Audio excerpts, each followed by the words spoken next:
जय Hind defence lovers. आज की टॉप हेडलाइंस कुछ इस प्रकार है।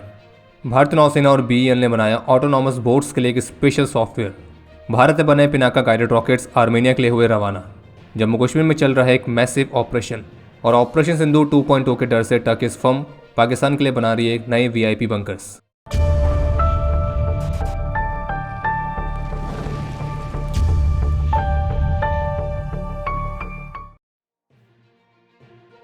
भारतीय नौसेना ने बीईएल के कोलैबोरेशन के साथ ऑटोनॉमस अनमैन्ड सरफेस वेसल्स के लिए स्वदेशी तौर पर एक एडवांस्ड ऑटोनॉमस नेविगेशन और कंट्रोल सॉफ्टवेयर को विकसित किया है।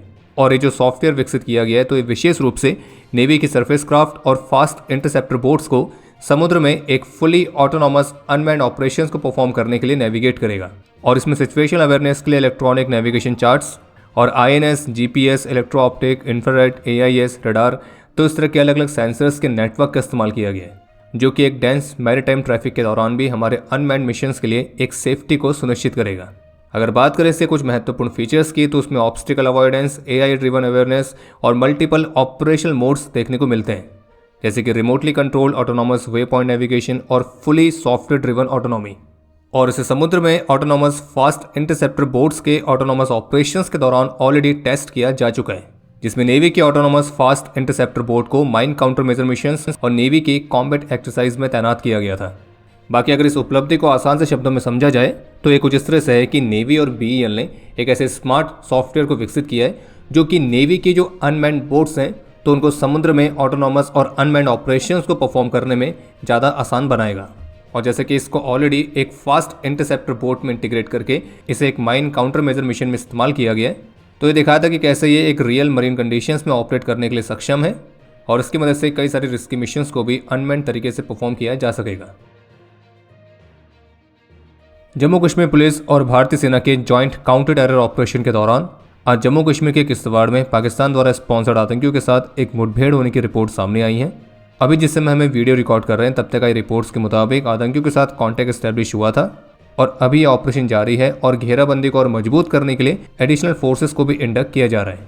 और मीडिया रिपोर्ट्स के मुताबिक पाकिस्तान बेस्ड सुअरों के संगठन जैश के 3 सुअरों के यहाँ पे ट्रैप होने की रिपोर्ट है। और जबकि कल रात को जम्मू कश्मीर के सांबा में भारत पाकिस्तान अंतर्राष्ट्रीय सीमा के साथ एक बार फिर से एक पाकिस्तानी ड्रोन को स्पॉट किया गया था, जिसने पाकिस्तान की तरफ वापस जाने से पहले लगभग 5 मिनट तक होवर भी किया था। और वहीं कुछ ऐसी भी रिपोर्ट सामने आई है कि पाकिस्तान में लश्कर का एक सुअर जिसका नाम था अब्दुल गफ्फार, तो वो अज्ञात कारणों के चलते हॉरिफाइड हो गया है। और ओपन सोर्स इंटेलिजेंस हैंडल्स की तरफ से कुछ ऐसी भी जानकारी सामने आई है कि इसी घटना के बाद से लश्कर ने पाकिस्तानी आईएसआई के खिलाफ भी एक विरोध शुरू किया है, क्योंकि उनको ये लगता है कि उनके इस कमांडर की हॉरिफिकेशन के पीछे पाकिस्तान की आईएसआई का हाथ है। हालांकि इन सभी रिपोर्ट्स की हम फिलहाल पूरी तरह से पुष्टि नहीं कर सकते, लेकिन अगर ये सच है तो फिर आप समझ लीजिए कि पाकिस्तान का एक और मॉन्स्टर पाकिस्तान को ही खाने के लिए तैयार है, पहले टीटीपी और अब एक लश्कर। बाकी जम्मू कश्मीर में जो ऑपरेशन चल रहा है उससे संबंधित जो भी रिपोर्ट्स रहेंगी हमारे अगले डिफेंस अपडेट में आपको उसकी जानकारी मिल जाएगी। और क्विक अपडेट्स के लिए आप हमारे ऑफिशियल टेलीग्राम चैनल से भी जुड़ सकते हैं। बाकी छत्तीसगढ़ के बीजापुर डिस्ट्रिक्ट में भी एक एंटी नक्सल ऑपरेशन चल रहा है और अभी जिस समय हमें वीडियो रिकॉर्ड कर रहे हैं तो तब तक आई रिपोर्ट्स के मुताबिक इस ऑपरेशन में अभी तक 6 नक्सल्स को ढेर किया जा चुका है और फिलहाल ये ऑपरेशन अभी भी जारी है। और इस ऑपरेशन की शुरुआत कल शनिवार से हुई थी। आज रविवार को नागपुर में भारत की सोलर डिफेंस एंड एरोस्पेस के प्लांट में उनके मीडियम कैलिबर एम्यूनेशन फैसिलिटी का उद्घाटन किया गया और इसके उद्घाटन समारोह में रक्षा मंत्री श्री राजनाथ सिंह मौजूद थे। और अपने संबोधन में भारतीय रक्षा मंत्री श्री राजनाथ सिंह ने सोलर इंडस्ट्रीज के नाग अस्त्र लॉयटरिंग म्यूनिशंस की भी सराहना की, क्योंकि आप सभी जानते होंगे कि इनके नाग अस्त्र लॉयटरिंग म्यूनिशंस ने भी ऑपरेशन सिंदूर के दौरान पाकिस्तान की मिलिट्री फोर्सेस को सेंटर ऑफ ग्रेविटी दिखाने में एक बहुत बड़ा योगदान दिया था।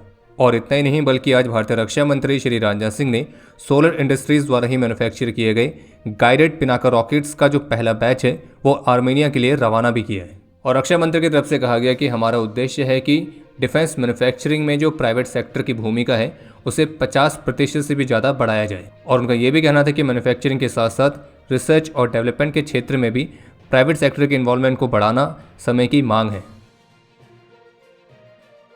भारत और जापान के बीच डिफेंस कॉपरेशन को मजबूत करने के लिए काफ़ी महत्वपूर्ण डिस्कशंस हुए हैं और मीडिया रिपोर्ट्स के मुताबिक हाल ही में भारत और जापान ने कई सारे डिफेंस इक्विपमेंट परियोजनाओं को डिस्कस किया था। और इसी मामले पर ट्रिब्यून इंडिया की तरफ से जारी रिपोर्ट के मुताबिक, जिसमें सोर्सेज के हवाले से बताया गया कि जापान की जो पार्लियामेंट है वो टेक्नोलॉजी ट्रांसफ़र के लिए कड़े नियम को निर्धारित करती है और भारत इसी नियामक ढांचे में ढील चाहता है, क्योंकि जापान के पास सबमरीन्स, एरो इंजन्स और फाइटर एयरक्राफ्ट में अत्याधुनिक तकनीक है जिसकी भारत को आवश्यकता है, और वो भी जल्दी से।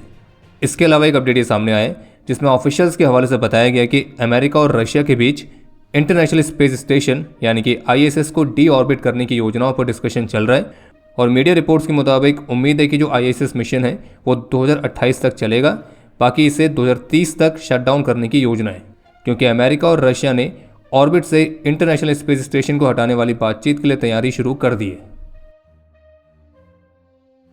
तो आखिरकार प्रेसिडेंट ट्रंप ने उन सभी यूरोपियन नेशंस पर 10% तक का टैरिफ लगाने की अनाउंसमेंट करी है जिन्होंने भी अमेरिका के ग्रीनलैंड वाली योजना का समर्थन नहीं किया है, और उन कंट्रीज़ में Denmark, Norway, Sweden, France, Germany, UK, Netherlands, Finland ये सभी आते हैं।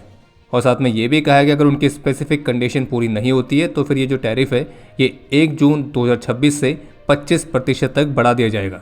बाकी जो 10% वाला टैरिफ है ये लागू होगा 1 फरवरी 2026 से। और बाकी अमेरिका के इस एक्शन के बाद यूरोपियन नेशंस की जो प्रतिक्रिया आई है उसमें उन्होंने इस टैरिफ को एक तरह का ब्लैकमेल बताया है, और उनका कहना है कि ये उनको स्वीकार नहीं है। और कई सारे देशों को ये भी कहना है कि इस तरह के जो एक्शन है वो नेटो जैसी एलाइज को नुकसान पहुंचा सकते हैं, और इससे जो कॉपरेशन है वो प्रभावित होगा।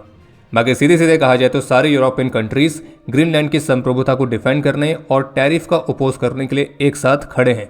और बाकी अगर आपको जानने में इंटरेस्ट है कि अगर अमेरिका ग्रीनलैंड पर मिलिट्री एक्शन करता है तो वो किस तरह का हो सकता है, तो उस पर एक स्पेशल वीडियो हमने द ग्रिड के यूट्यूब चैनल पर अपलोड करी है, आप उसे देख सकते हैं। और आप यूट्यूब के AI डबिंग वाले फीचर का इस्तेमाल करके उसे इंग्लिश, हिंदी या फिर किसी भी अन्य लैंग्वेज में भी देख सकते हैं।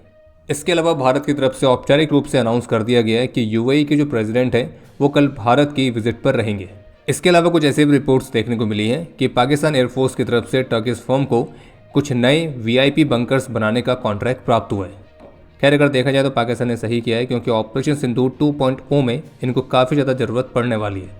बाकी पाकिस्तान के प्रेसिडेंट की उस स्टेटमेंट तो आपको याद ही होगी जो कि उन्होंने हाल ही में दी थी, जिसमें उन्होंने बताया था कि कैसे पिछले साल भारत के ऑपरेशन सिंदूर के दौरान उन्हें बंकर में जाने की एडवाइस दी गई थी।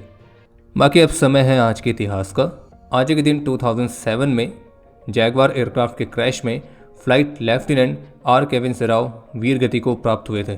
आज के दिन 1989 में ऑपरेशन पवन के दौरान अपने अदम्य साहस और वीरता का परिचय देते हुए सेकंड लेफ्टिनेंट अमरदीप सिंह बेदी वीर गति को प्राप्त हुए थे, और इन्हें मरणोपरांत वीर चक्र से सम्मानित किया गया। और आपके लिए आज का प्रश्न है कि वर्तमान समय में भारतीय वायुसेना के कितनी फाइटर स्क्वाड्रन्स हैं। और अब समय है आज के टॉप 3 कमेंट्स का, जो ये रहे आपकी स्क्रीन पर।